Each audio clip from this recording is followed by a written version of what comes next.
పట్టపగలే సినీ ఫక్కీలో ఓ జ్యువెలరీ షాప్లోకి ఆయుధాలతో చొరబడి బంగారాన్ని దోచుకెళ్లారు దుండగులు.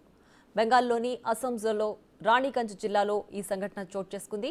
22 నుంచి 25 ఏళ్ల మధ్య ఉన్న 8 మంది యువకులు గన్నులు పట్టుకుని నగల షాప్లోకి వచ్చి బీభత్సం సృష్టించారు.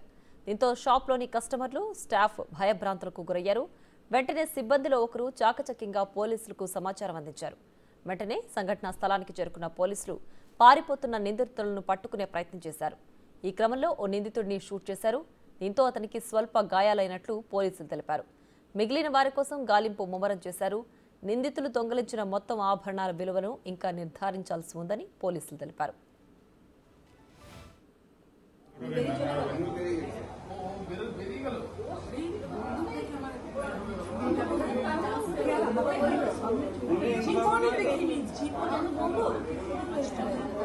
छोटा आरो ছিল